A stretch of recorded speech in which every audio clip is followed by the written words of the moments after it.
नमस्कार, star TV Bihar देख रहे हैं आप और मैं आपके साथ वंदना। देखिए, आईपी गुप्ता ने अपने पिता के समाधि स्थल पर पहुंचकर आशीर्वाद ले लिया है। सहरसा से नामांकन कर दिया है और ऐसे में आशीर्वाद मिलने के बाद आईपी गुप्ता की जीत तो समझिए पक्की है, क्योंकि सहरसा की जनता भी चाहती है कि आईपी गुप्ता उनके विधायक बने, आईपी गुप्ता उनका कल्याण करे। और अब जब आईपी गुप्ता पर तेजस्वी मेहरबान है तो आईपी गुप्ता भी तेजस्वी की खूब तारीफ कर रहे हैं।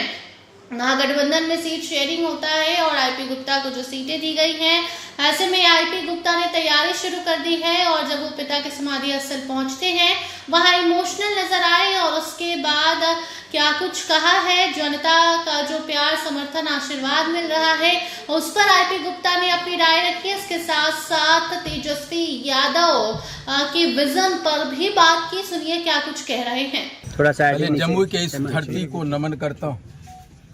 यहाँ के लोगों को, समस्त जमुई के नागरिकों के सामने अपना सर झुकाता हूँ। काफ़ी के प्यार के वजह से, पतौना के इस धरती के जहाँ मैंने जन्म लिया, उसके वजह से आज मैं यहाँ तक पहुँचा। आपको पता है कि इंडियन इंक्लूसिव पार्टी को महागठबंधन का हिस्सा बनाया गया है, जिसमें हमें 3 सीटें दी गई।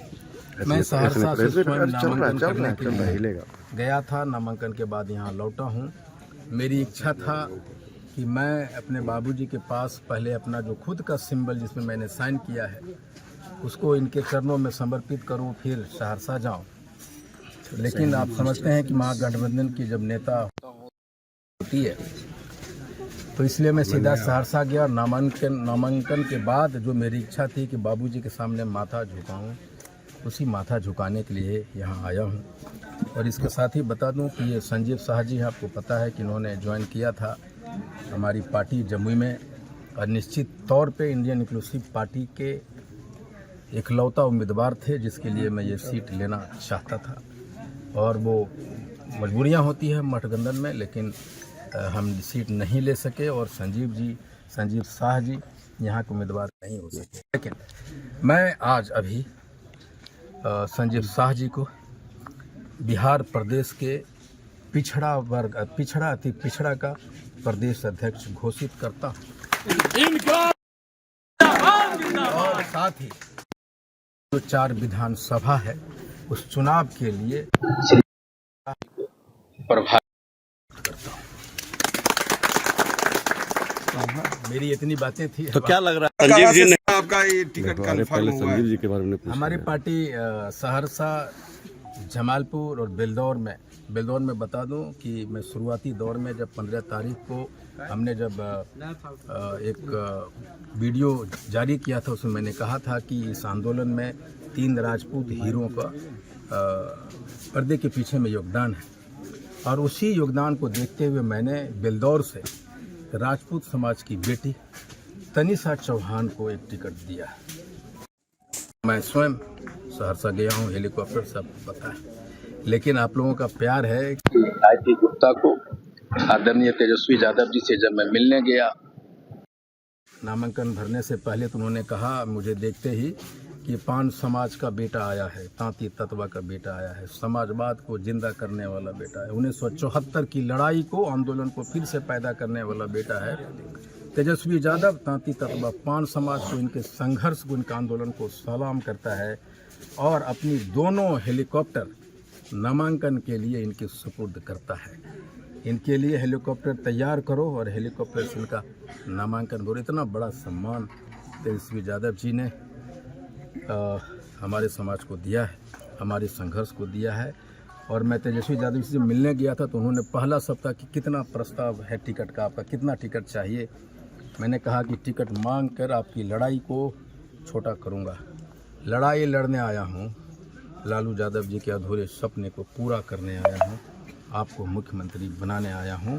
अगर आप टिकट नहीं भी देंगे तो मैं अपना हेलीकॉप्टर लाऊंगा और आपको मुख्यमंत्री बनाने के लिए गली गली अपने हेलीकॉप्टर उतारूंगा। तो उन्होंने कहा था कि चिंता मत कीजिए, हमारे पास 2 हेलीकॉप्टर है और कांग्रेस का भी 2 हेलीकॉप्टर आपके लिए तैयार खड़ा है, कहिएगा कहाँ उड़ना है। आपको पता है कि इंडियन इंक्लूसिव पार्टी इस संघर्ष की गाथा में आगे करूँ। मैं चाहता हूँ कि हमारे बड़े भाई पूर्व मुखिया महेश जी IP गुप्ता की कहानी जमुई में अगर आप 10 शब्दों में कहें तो कैसे कहें भाई? आदरणीय हमारे अभी जो मीडिया भाई सब हैं, इसे नमस्कार। हम लोग जमुई पतौना के लाल को निकालने के लिए हम लोग बहुत प्रयत्न किए और प्रयत्न करने के बाद पूरे देश का लाल निकले हैं और बिहार तो है ही, पूरे देश का लाल निकले हैं। और हम लोग अपने समाज का धरोहर IP गुप्ता को बनाए हैं और इन्होंने जो कर दिखा रहे हैं आज तक हम लोग काम कर रहे हैं और ऐसा अगर करते रहेंगे तो पूरे देश में पान समाज को ऐसा जगह ले जाएंगे जो कि पूरे समाज देखेगा। और हम कहना चाहते हैं गुप्ता जी से कि सर, आपका सिर कभी झुकने नहीं देंगे पान समाज, और पान समाज नहीं चाहिए बल्कि आपके साथ जितना भी जो हम लोग पार्टी महागठबंधन को बनाए हैं सभी आपको चाहते हैं और सभी के लिए ऐसा हम लोग काम करेंगे जो कि आने वाले दिन में हर पार्टियां को लगेगी कि ये लोग क्या कर चुका है। और अभी ये भी कुछ बात बोलता है कि जंगल राज के बारे में, जो बोलता है कि जंगल राज में तो हम लोग जन्म ही लिए हैं।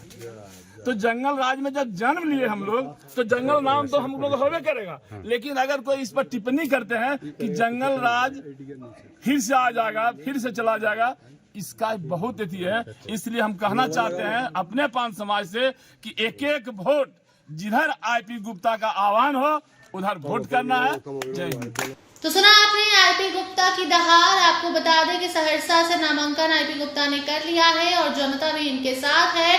अब इंतजार है तो 14 नवंबर का, जब मालूम चलेगा कि IP गुप्ता सहरसा फतह कर पाएंगे या फिर नहीं। हालांकि जो तस्वीरें अभी तक सामने आई है उससे समझ में आ रहा है कि मुकाबला बेहद दिलचस्प सहरसा में होगा और बाकी IP गुप्ता की राह कितनी आसान है कितनी मुश्किल, ये तो परिणाम के दिन ही पता चल जाएगा।